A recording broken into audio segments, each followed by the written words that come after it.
So there's a new regime, a new sheriff in town with the New England Patriots. And Eliot Wolf is the new general manager. Right? Eliot Wolf's dad was a Hall of Fame general manager with the Green Bay Packers, Ron Wolf. And he was asked about the Patriots' change in culture. He said they'll have less of a hard-ass vibe. So, look, the biggest changes in sports, okay, the biggest moves in sports, the 18 inches from assistant coach to head coach, from anywhere mid to bottom of the scouting report to top of the scouting report, and from assistant GM to GM. And the reason is all three of these are the exact same. You're now making the decisions. You're now making the plays. You're now setting, intact the culture.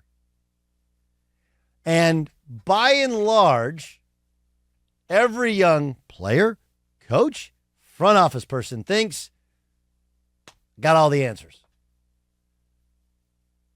I mean, ask yourself, remember when you were, and some of you guys are in your 20s, you're listening to me, and you're like, these dudes, they've been doing it this way for so long. Like, why do they do it that way? There's a new way. And a lot of times there are some new ways to do it, but there are also some times in which you don't do it that way. You know, you don't do it that way. There's something, I'll give you one in radio, something called a reset. If people don't know what a reset is, here it goes. It's Doug Gottlieb Show, Fox Sports Radio, coming to you live from the TireRack.com studios. Dan Byer alongside, so is Jason Stewart. I'm your host, Doug Gottlieb. We got a great hour for you. That's a reset. That's who we are, where we are, what you're doing. And I'm sure there are people like, why don't you do a reset anymore? If you flip on your radio, it tells you who's on it. A lot of times you're listening to this in podcast form. You can download the podcast. When you download the podcast, you have to know what you're listening to.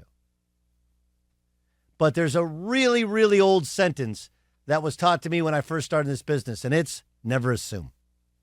Right? And you use that with a reset. You never assume somebody knows what they're listening to, knows who you are, forgets what they're listening to, whatever. Or somebody else may be in the car with you and like, who is this you're listening to? It's Doug Gottlieb Show. How do I know? I just reset. The point is that, do you have to do it? Do you need to do it? I don't know, but it's worked for a long time. And the reason, you guys know the reason we've always done it, right? There used to be, and there still is in some place, what's called a ratings book. And basically you just write down who you're listening to on the radio. And you're much more likely to write down somebody who says their name over and over again. Now, who do I listen to? Oh, the Doug Gottlieb Show. Okay, now they send out these they're almost like pagers. They go off and it's called a people meter. Right? It's a people meter. So you don't really need that. But it does work, and it does resonate with you. And I bring that up because that's the same thing as what Eliot Wolf is saying. Like, look, I get it. There's a lot of parts to the Patriots that felt a little arcane. They felt like they were needless hard ass, right? That's like, do you have to be that way? Can't you get just as much out of guys motivating them as opposed to beating them down and building them back up? Can't you? The answer is yeah. Sure. Okay. Yeah, sure.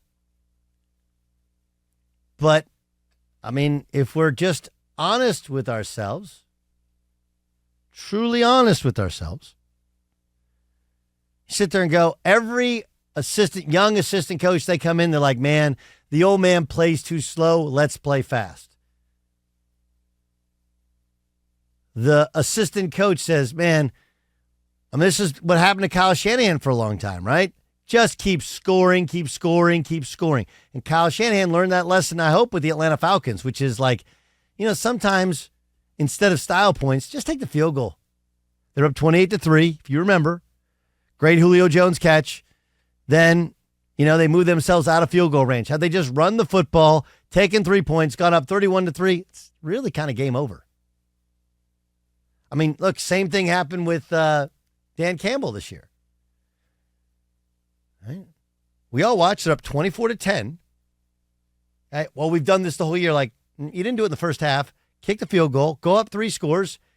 It's very unlikely that the Niners come back and beat you.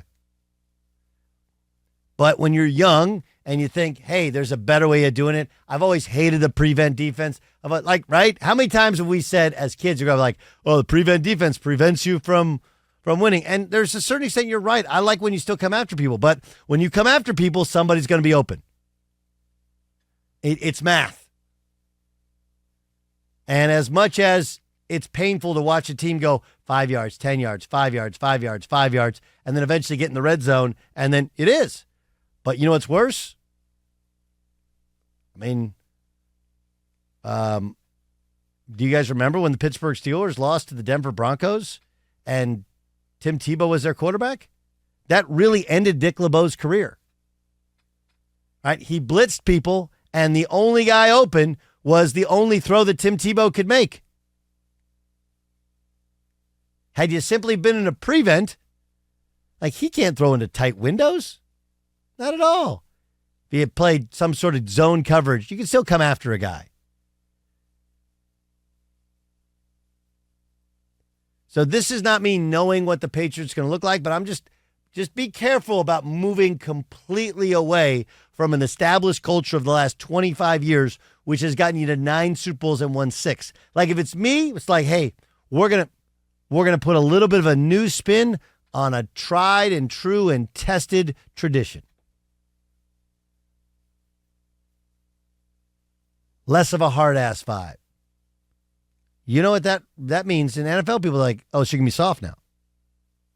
And I guarantee they're not going to be soft. They didn't hire a soft dude as head coach. They didn't hire soft dudes as assistant coaches.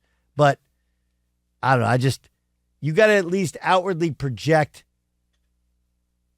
a level of respect for what's been accomplished there that I think they got to be really careful that they're not doing.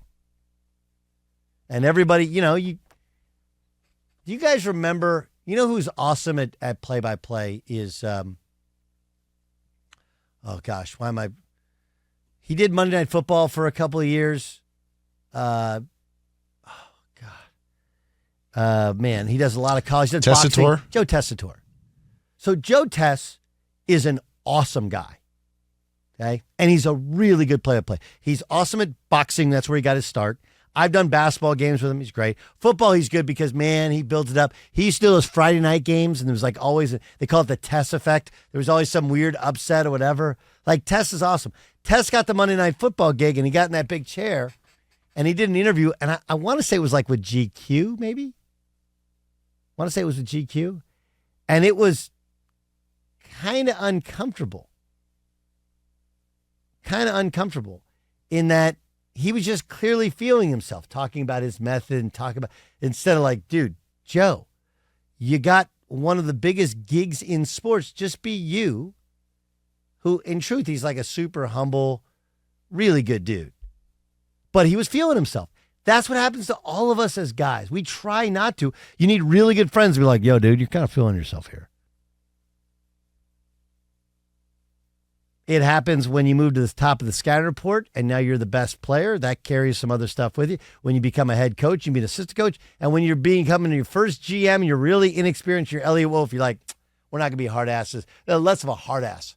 Okay, this will be more welcoming. Like, okay. Hey, you know that hard ass that just walked out the door? He's won the second most football games ever in the history of this league. He went to more Super Bowls than any coach in the history of this league, and he won more of them than any coach in the history of this league. So maybe you got to be very careful with how you say what you say. That's all.